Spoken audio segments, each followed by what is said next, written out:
Number 4, crazy love investigates. You see, you investigate before you initiate. A whole lot of the times people stick their head in the sand, don't really want to know what's in my child's room. I don't really want to go through their stuff. You know what? I'm a good investigator. We raised 3 boys, and my wife, God knows that we needed a balance. And so I'm truth, she's mercy.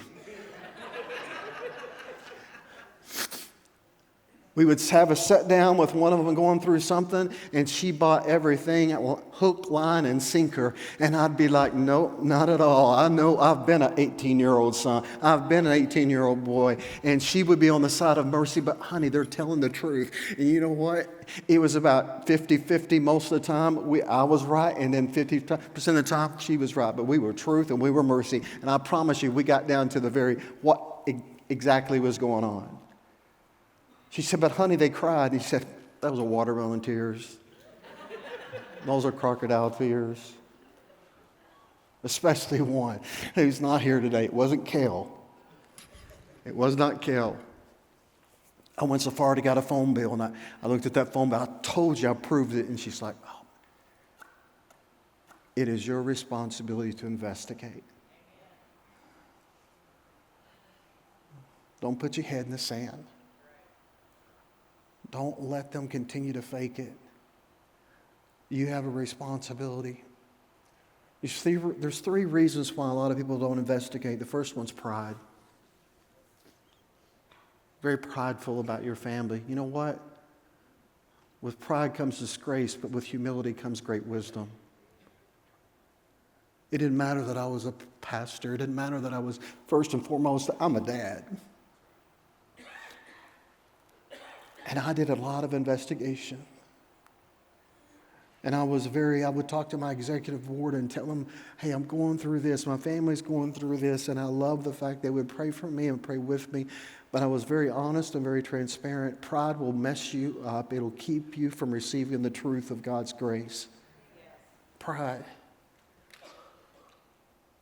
Impatience. Start when they're young. If you're waiting to train to develop them when they're turned 12, you've already lost it. Tell them no from the very beginning. I know that's not popular, but when they do something wrong, when they lie, you don't have to teach a child to lie, to steal, or to say that's mine. They are born into sin. Be patient in the struggle. Love on them and encourage them. You see, I'm praying this year, and I want you to pray with me because we're a family of God.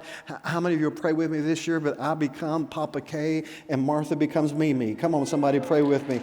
I'm on the other side of this, and I'm going to love on them. I'm going to encourage them. I'm going to have a baby. I'm not going to have a baby. They're going to have a baby. I'm going to be a grandpa, but I'm going to spoil them. I'm going to do everything. But listen, as a grandpa, if I see something, I'm telling them, I'm encouraging them, hey, you've got to do the right thing, son or great son, grandson or granddaughter.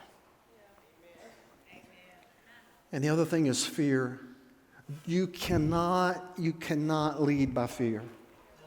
Fear says if I call it out, I will lose relationship.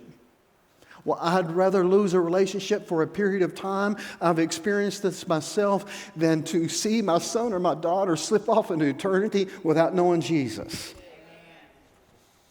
You see, that's the world today. The world says if you speak up, you better be tolerant. You better just not say anything and just love on them and love on them. No, we have a responsibility to speak the truth in love.